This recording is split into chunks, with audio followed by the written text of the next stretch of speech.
Hello, and thank you very much for joining us for today's webinar, What You Need to Know About Dementia. Dr. Cherian Verghese is going to share his knowledge with us. I'm Gail Tamarche, the Director of Wellness Initiatives for Friends Life Care, and I'd like to welcome you today. I would also like to thank all of you for your patience if you had registered for our May webinar and we had a little technical glitch. So thank you very much, and Dr. Verghese, thank you for re-recording the webinar for us. So without any further ado, I'd like to introduce Dr. Verghese.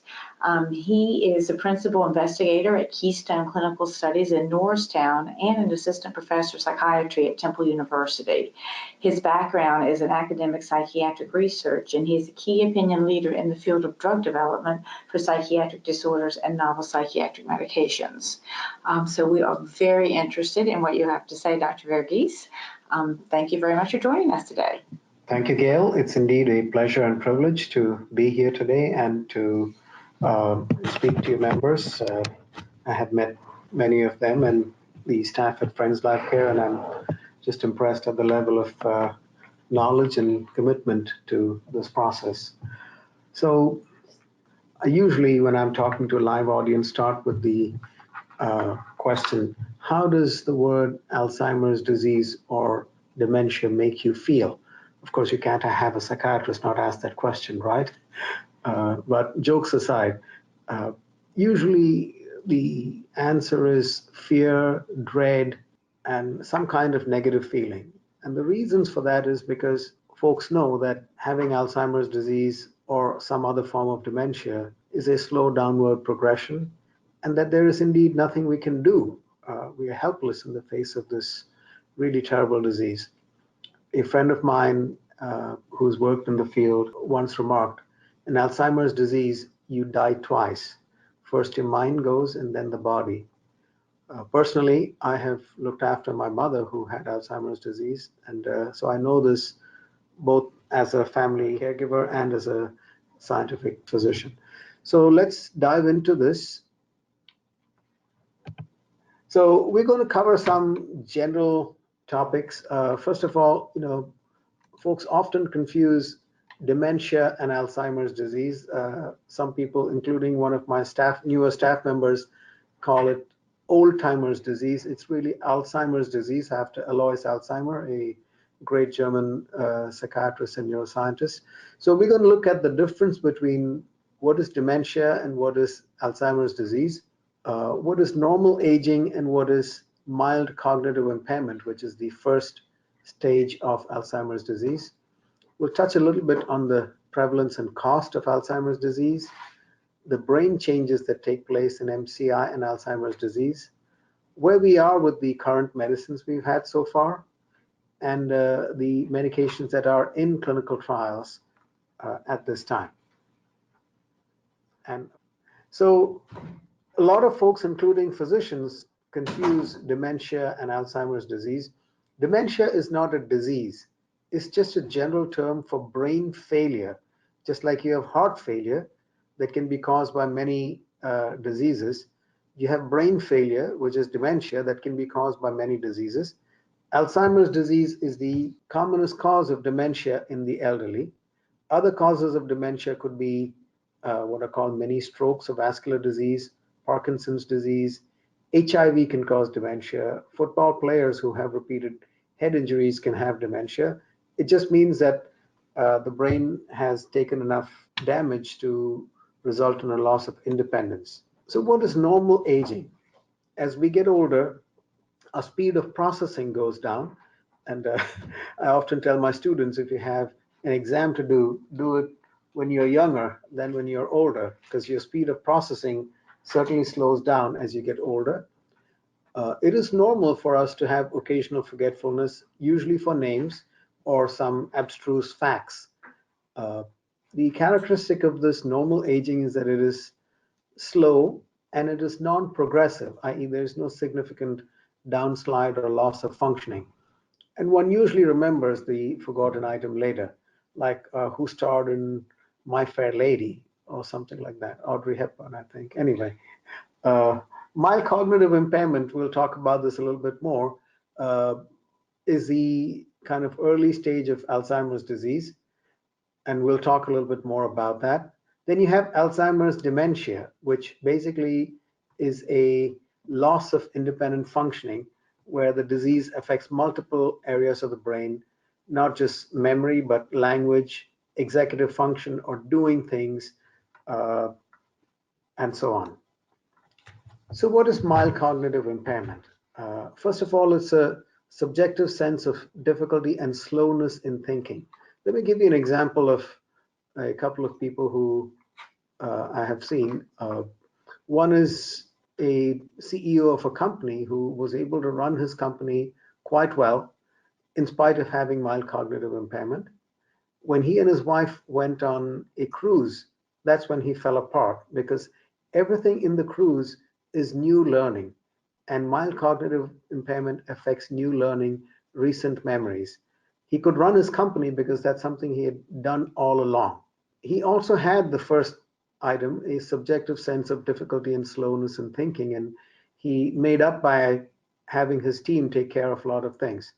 So MCI is often difficult to diagnose, and like with this gentleman, they're okay with routine work and old memories. It's everyday forgetfulness that gets a little worse. You see it more frequently, and you have a downward progression. The hallmark of this condition is short-term memory problems or new learning, forgetting recent events. Family members will often say that people with MCI repeat themselves, tell the same story again and again, or ask the same question again and again. They often have difficulty with dates and appointments and will resort to more reminders in the calendar, sticky notes everywhere, and sometimes even forget about the sticky notes. They may get lost while driving, and this is more apparent in new situations. Something else I'm picking up from my patients is this difficulty in keeping abreast of a movie or a book where the characters and the plot tends to get forgotten as they go along, or keeping up with conversations, especially when there are multiple people there. By the time the fourth person opines, they forget what the issue at hand is. What we do need is a high level of awareness among clinicians, patients, and families. So this is a gentleman, Alois Alzheimer. He was a German psychiatrist who did a lot of work in understanding what goes on in the brain in folks with Alzheimer's disease. Then the name of this disease was named after him. So there are two things that he talked about. One is plaques and the other is tangles. And by the way, these are Dr. Alzheimer's original slides. On the left is a picture of the plaques that he saw, and on the right is his hand drawings of what the tangles look like in his brain. So these are two abnormal features that show up in the brain of people with the eponymous Alzheimer's disease. Alzheimer's disease is very common and becoming more common, unfortunately. At present, anywhere from 5.7 to 6 million Americans have Alzheimer's disease, and the total numbers of people is going to go up to about 13 million by 2050. And the prevalence increases with age and roughly doubles every 5 years. So it's 5% of 65-year-olds, 10% of 70-year-olds, 20% of 75, and by 80, about 40 to 50% of people have Alzheimer's disease. I just bring your attention to the bottommost bullet point, which is that this is a disease that is becoming more and more prevalent. There's a new case of Alzheimer's disease in the US every 64 seconds. The number was every 67 seconds. Now it's advanced to happening more commonly. So in the time that I had been speaking, about 15 or 20 people have gone over into having irrevocable brain damage. This is not a good situation. This is also a very expensive illness. The United States spent about $214 billion in 2014. The cost to individual families is just catastrophic. Very often people have to sell their possessions and go down to the spend down in order to be able to care for a loved one with Alzheimer's disease. So what happens in the brain? As you can see, this is a healthy brain, and this is the brain with Alzheimer's disease. All of this, what is called gray matter, virtually atrophies or dies, and you have just the wiring, the white matter. So the white matter is a wiring that takes the messages from the gray matter to the rest of the body. This structure here is what can be called the hard drive of the brain, something called the hippocampus. By the way, this is looking at the brain if you were to take a section somewhere across from one ear to the other. So it's a side to side along the side of the body, what we call a coronal section.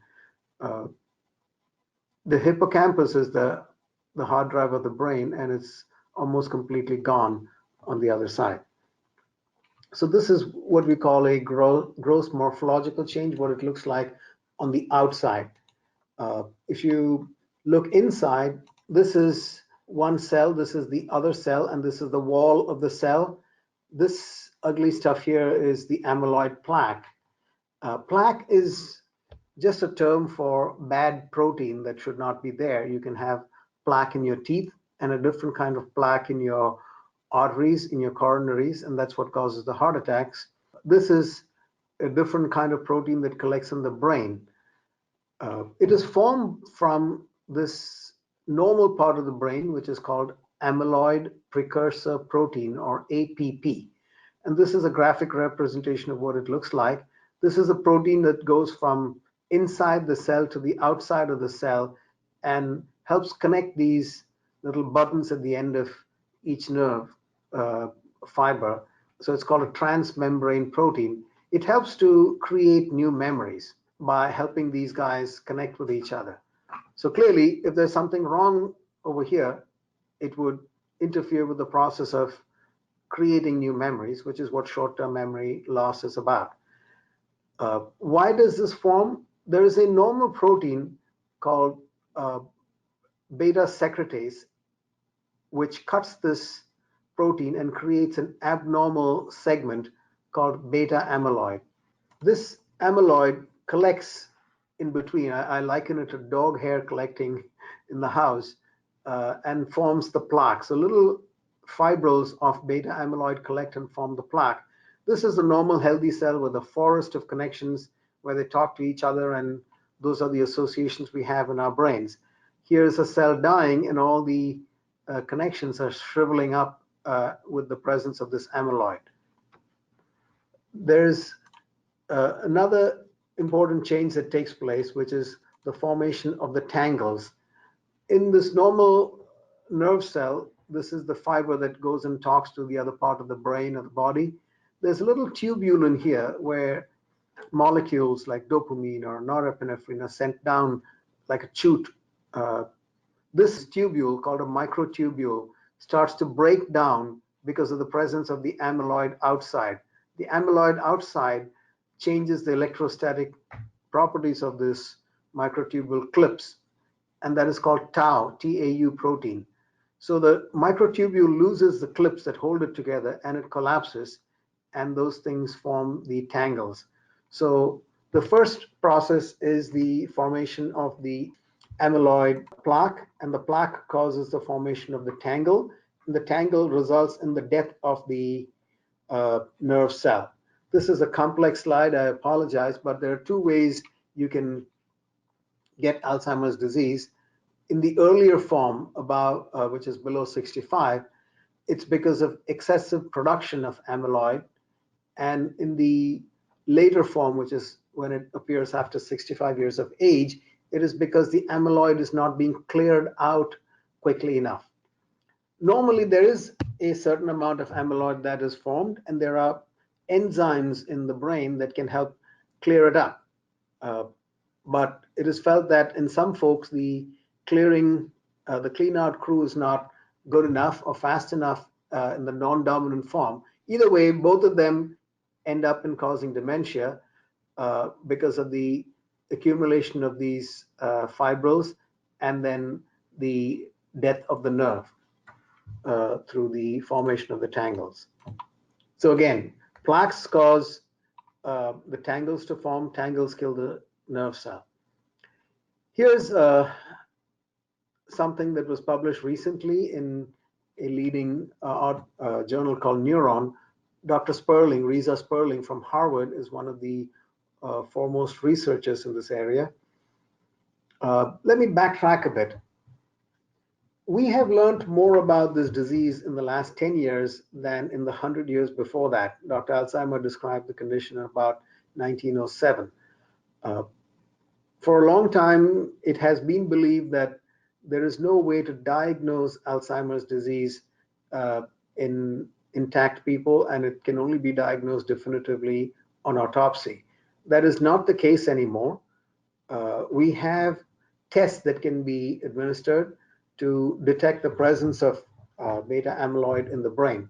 This is something called a PET scan, PET, positron emitting tomography, where you inject a tracer, a radioactive tracer in a vein, and if you have amyloid in your brain, it'll go and latch onto the amyloid, and you get this this colored sequence in the sequence on the right. By the way, this is the brain if you take a slice from the back of your head to the front of your head. So this is a normal person with almost no PET accumulation in the brain. This is a person with Alzheimer's disease and A beta or amyloid in the brain. And here's the big curiosity or the big problem. People in this category are cognitively normal, that's what CN means, and they have amyloid in their brain. Here's the scary part. In Dr. Sperling's study, 1 out of 3 people above the age of 60 were in this category of being cognitively normal, having no symptoms, but have amyloid in the brain. It is widely held that these folks will go on to develop Alzheimer's-like changes in the course of time. This is a number that is scary to all of us as individuals and for people who are making policies, making decisions about how we deliver healthcare. If 1 out of 3 people, or even 1 out of 5, if you were to take it with a pinch of salt, have amyloid in their brain, we're looking at a large number of folks who could develop Alzheimer's disease.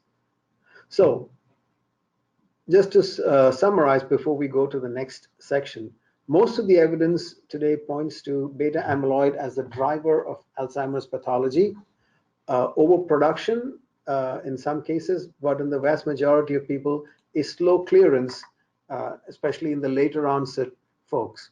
This accumulation, there is the tau, which is formed in most people by middle age, but the connection between the amyloid and the tau is what drives the process leading to widespread spreading across the brain and dementia. So one of the most common questions I get asked, and which is important for all of us, is what can we do to prevent Alzheimer's disease? Well, there's some little things we could do, not a lot. And the best way to understand that is what's good for the heart and the kidney is good for the brain. So good healthy living, controlling your blood pressure, your weight, your cholesterol, your glucose, not smoking, treating depression, plenty of physical activity, and regular sleeping habits in middle age. I know we can't go back and relive our 40s, but the sooner we can do all of this, the better it is. Physical activity, like any other drug, is something that needs a dose and a frequency. So you need to be active enough to sweat and get tired, and that should be done at least 3 or 4 times a week. Now, a lot of folks do things like lumosity and brain training and so on, but an article last year in the American Journal of Psychiatry said that there was no evidence that cognitive training has a beneficial effect on Alzheimer's disease. It may help with remembering things and in general, but there is no evidence that it slows down the progression of Alzheimer's disease. And there's this continued belief by Dr. Google that coconut oil, turmeric, and ginkgo and all those things could help, but there is no evidence that they could do anything in this very complex pathology of Alzheimer's disease. Indeed, this is an article that came up in the Lancet last year talking about risk factors for dementia. There are some genetic variations that can put you at risk. Being educated can have a protective factor. Hearing loss, hypertension, obesity are seen as factors. And again, what I talked about, smoking, depression, physical inactivity, social isolation. But overall, the potentially modifiable factors are only about 35%. 2/3 of the factors are just dumb luck or bad genes or we don't know what.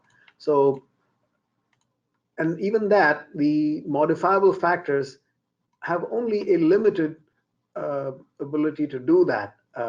That's the reason I show you this PET scan of a patient who is in a clinical trial with us.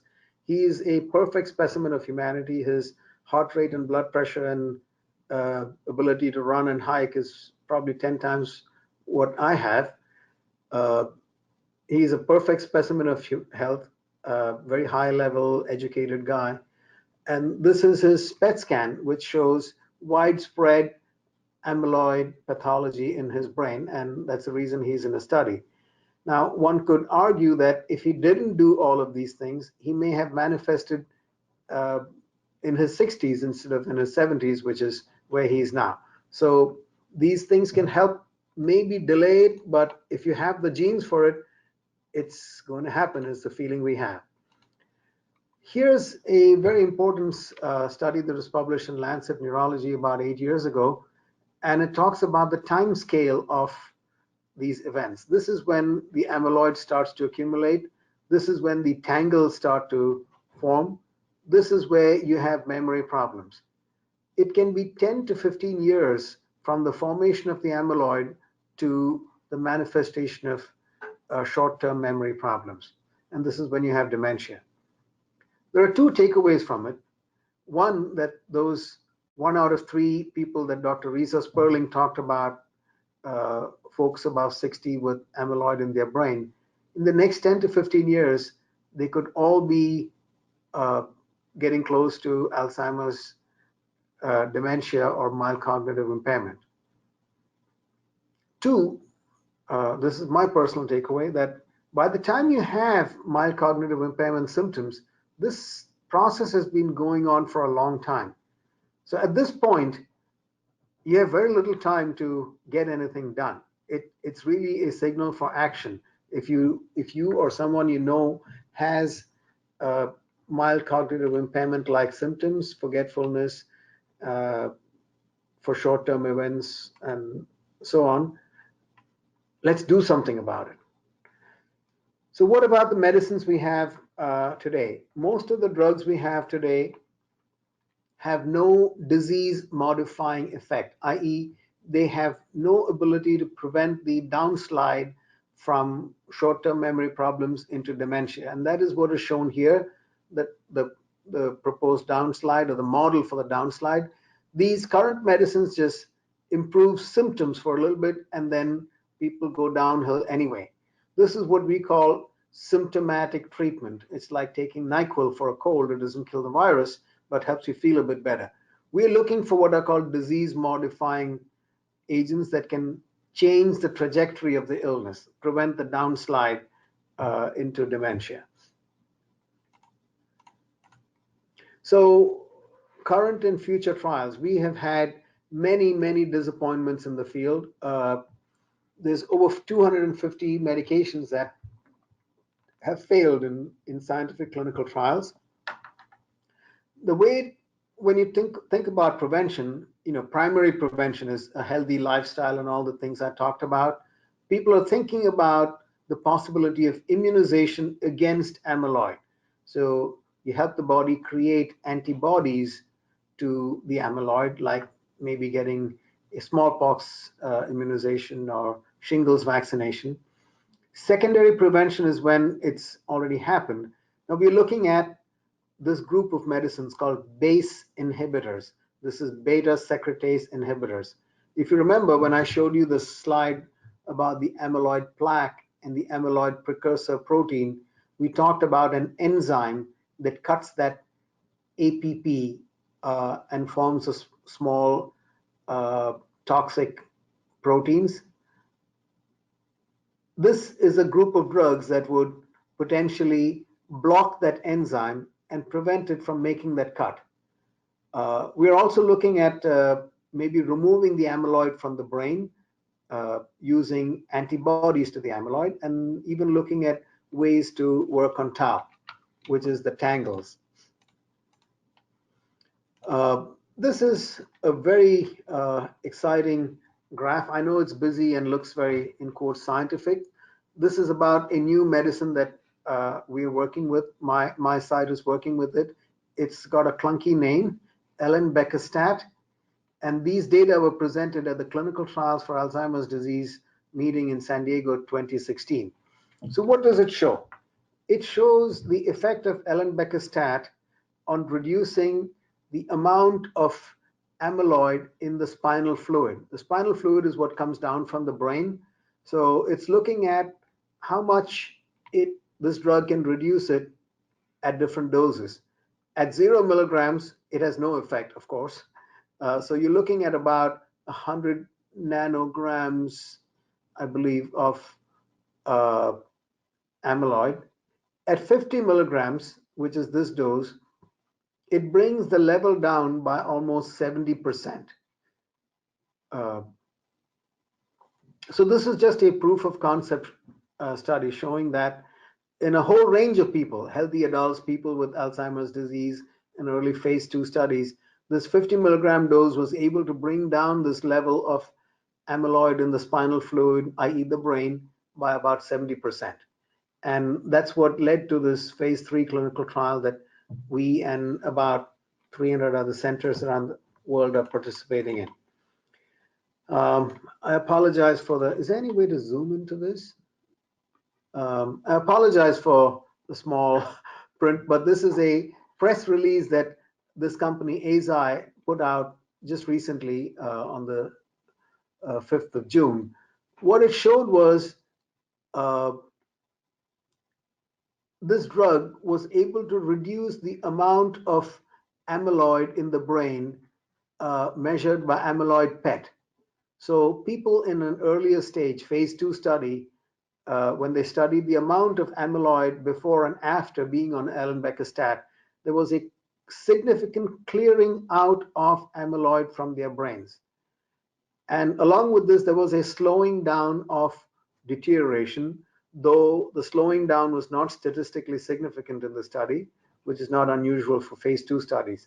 But this is just very, very exciting news, the importance of which cannot be underestimated. This is the first time we have shown with this class of agents, orally acting medicines, that you can reduce the amount of amyloid in the brain, and that there was a trend towards slowing down of deterioration. We are currently conducting clinical trials, which are called phase 3 clinical trials at my office and worldwide. We are one of 300 centers worldwide that are conducting the study. So there is reason to hope, there is reason to believe that we are able to affect this change. I don't know if you remember, I also talked about other groups of medicines that can help clear out the amyloid from the brain. This is looking at a medicine called aducanumab, which is given intravenously. It's a little more invasive, a little more intrusive than taking a tablet. This is the baseline level of amyloid in the brain. This is looking at what happened at 1 year at increasing doses, placebo or 0 milligrams, 3 milligrams per kilogram, 6 and 10 milligrams per kilogram. You see how as the dose increases, we're able to clear out the amyloid from the brain. This is a classic dose response curve, and the differences are quite dramatic even to the naked eye without having to do any quantitative analyses.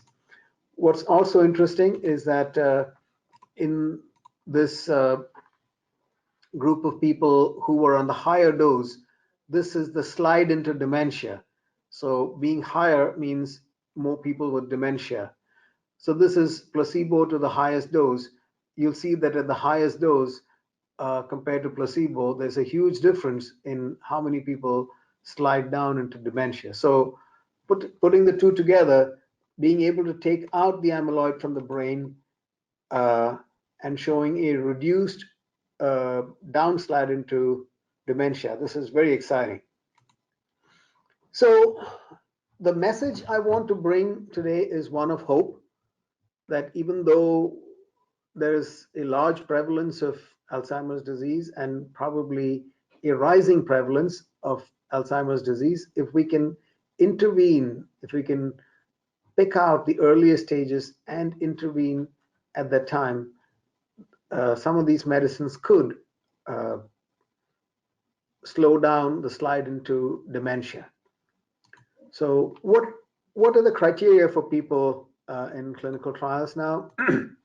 First of all, let me say that I don't make these criteria myself. I don't have the latitude to decide, oh, that's okay. These are created by the FDA and by scientific convention as to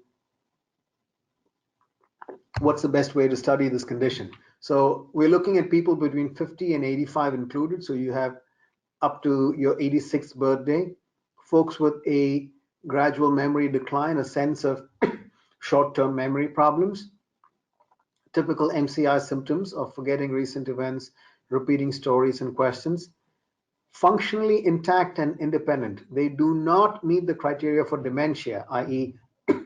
they are able to largely look after themselves and do not need a lot of external support.